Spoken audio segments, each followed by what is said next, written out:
Welcome back to Up North at 4, and joining us now, local music. I'm going to call you a star. Star. Because that's what you are. Official star now. Jenna Jane, Tim Driscoll sitting on the couch opposite Jeff and I. And Jenna, your second album is coming out in just a couple of weeks, June 3rd.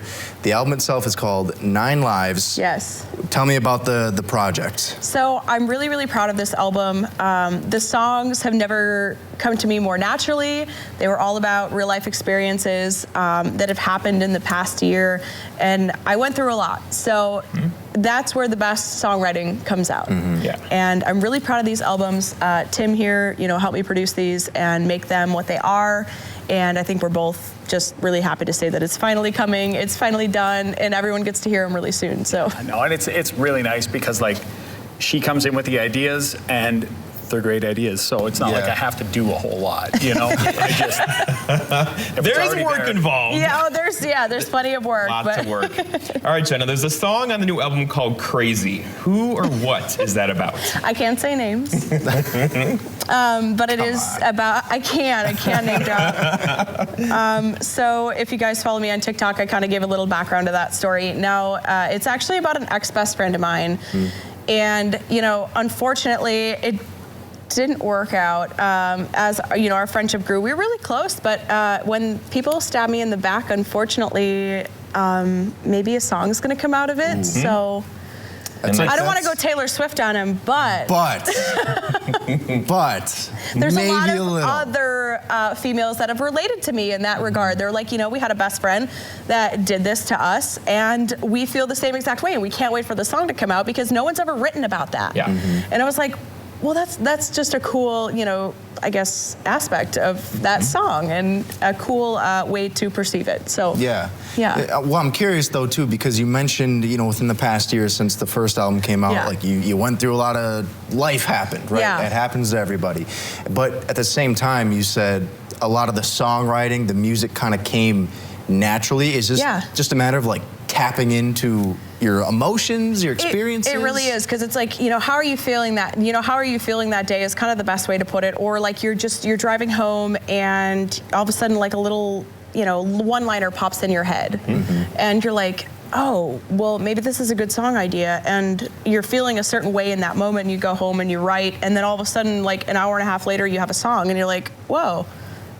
Just pull out your phone and your notes and write the lyric down, I do that in my notes section. I literally write down the little one-liner, and then I go home and then I sit down and I figure out, what's the melody going to be? What's what's the rest of it going to be? So and so Tim, there is no downplaying what you do, right? Taking the thoughts and making them into incredible music, right? No, sometimes they're crazy. I was going to say, it's really easy though, because if you have a song that works, it's going to work, and it doesn't matter if it's already gone just the acoustic and vocals, or if it's a fully thought of idea, it's going to work, So when it comes to what I'm doing, it's almost more like, how far do we go? How much do we make sure that we're not overdoing it? How much do we make sure that we still stay true to the original vision, things like that. And when you're in the studio and that tone comes together for the final time, what's that feeling like? It's absolutely amazing. When you're listening to it and you're like, this is it. We're there. Leave it alone. We're done. This is where we're going, and this is what we're doing, and we love it, and it's just a really great feeling, of accomplishment. This is my baby, and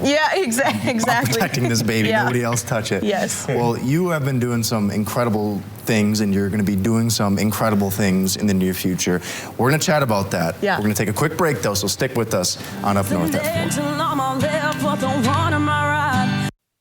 Welcome back to Up North at 4, sitting with Jenna Jane and Tim Driscoll. And Jenna, the second EP, 9 Lives, you're set to release it on June 3rd. I know you're super, super excited to share it with the world. And you're also just telling us you're going to have a bit of a little get-together, a release party coming up. Tell me about that. What's going on here? So last time we were talking on the show, I was doing my release party down in Nashville, Tennessee. And it was great. We had a lot of people show up. And then this year with the EP, I decided that it would be best to do it in my hometown, which is the Wisconsin Dells.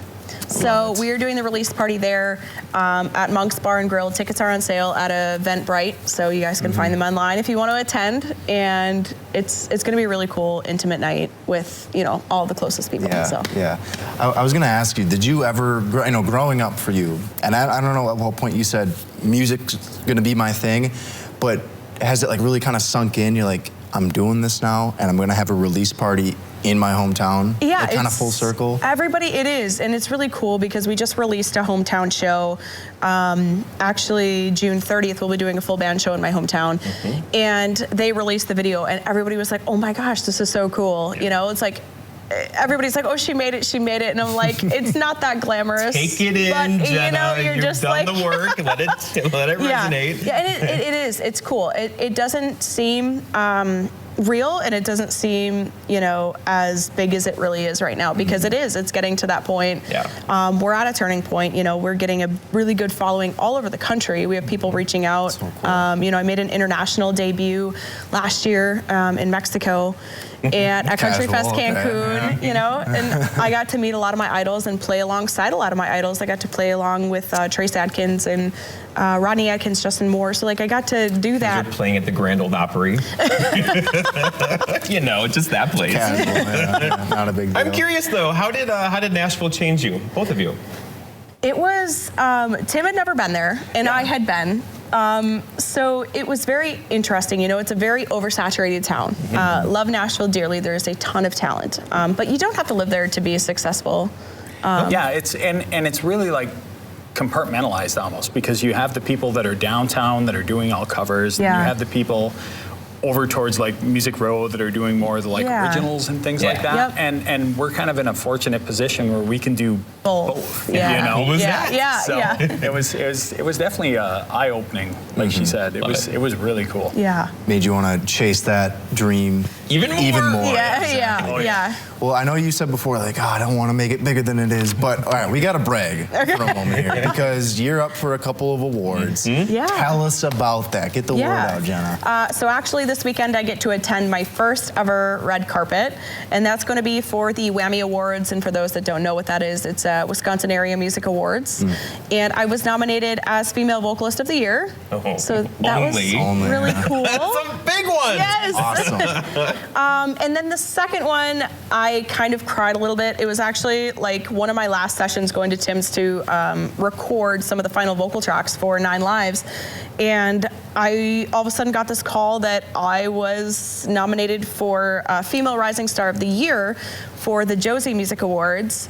And those of you that don't know what that is, it's actually held at the Grand Ole Opry in October. Cool. So I'll be able to attend that award show and walk the red carpet there at the Opry, and hopefully accept that award. So we'll be rooting for you. I can tell you, we will. But being nominated is just a blessing, and I'm really happy about that. And so is winning. Yeah. That too. Yes. All right, so you guys are gonna play a little sampling of the new project here. Yes. We're gonna do that though after the break, so stick with us on Up North at 4. You're not gonna want to miss this.